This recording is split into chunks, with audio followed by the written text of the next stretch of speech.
तो देखिए अब ये दो क्वेश्चंस हैं, आप देख सकते हैं, एक 2022 का है, एक 2020 का, दोनों ही प्रीवियस ईयर क्वेश्चंस हैं आपके।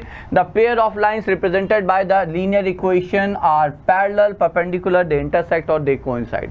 ठीक है, अब समझिएगा, two lines intersect when they have unique solution, consistent है और यूनिक सोल्यूशन है, एक सोल्यूशन है। They are parallel when they have infinite solution. See, I'm trying to tell you as much as I can discuss as far as the theory part is concerned. Solution. Coincident, I'm really sorry. Infinite solution नहीं, parallel का मतलब हुआ no solution. So parallel imply no solution. I'm writing it in red here. Okay, in coincident, जब दो lines एक दूसरे के ऊपर आ जाएंगे तो every point on one of the line is a solution for the other line also. So they have infinite solutions. When they intersect, तो एक ही पॉइंट है जो दोनों को सेटिस्फाई करा रहा है, तो वो यूनिक सोल्यूशन है। ठीक है, परपेंडिकुलर अभी हमें यहाँ पे उससे कोई खास मतलब नहीं है। ठीक है, and how do we do it? तो देखिए, यूनिक सोल्यूशन का केस क्या होता है बच्चों? यूनिक सोल्यूशन आपको पता है, a1x plus b1y plus c1 equal to 0, a2x plus b2y plus c2 equal to 0. If these are two linear equations, then they have unique solution only when a1 by a2 is not equal to b1 by b2, unique solution.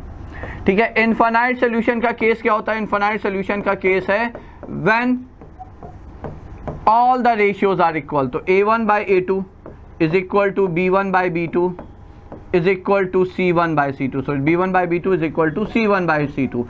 And what about no solution? तो no solution का case है, no solution का case है जब a1 by a2 तो equal हो b1 by b2 के, lines parallel होंगी but not equal to the ratio of their constant terms c1 and c2, that's it.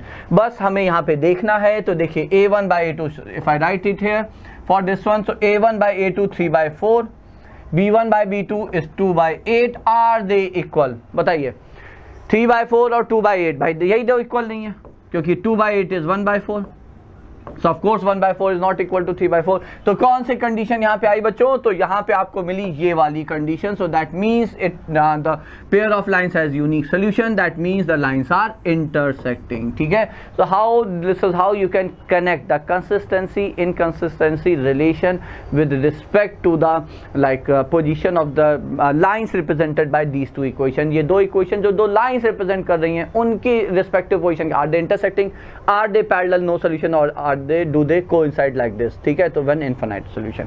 now similar is this one here, फिर से वही बात है, consistent inconsistent unique solution infinite solution। ठीक है, तो फिर से वही चीज है यहाँ पे, तो I'm just erasing it here। तो now I think I can do it directly। तो वापस से देखिए, a1 by a2, so 3/2 by 9 into 9, and then this is 5/3 into 10।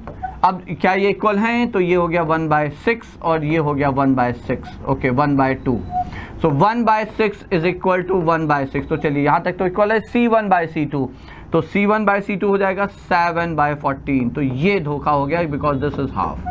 ठीक है, so this is not equal to half. तो आपका condition कौन सी आई बच्चों? कंडीशन आई a1 by a2 is equal to b1 by b2 is not equal to c1 by c2। तो ये कंडीशन मिली, that means no solution, that means the pair is an inconsistent pair. तो आपका पेयर है वो एक inconsistent pair है बच्चों। Okay, so that was the answer for the this set of. देखिए, एज आई सेड, यहाँ पे कंसिस्टेंट इनकंसिस्टेंट आपके 1 मार्क या ज़्यादा से ज़्यादा 2 मार्क में क्वेश्चन इस तरह के पूछाते हैं, और आप मान के चलिए कि आपको ये क्वेश्चन, आपको बोर्ड एग्जाम में इस तरह के क्वेश्चन मिलेंगे ही मिलेंगे।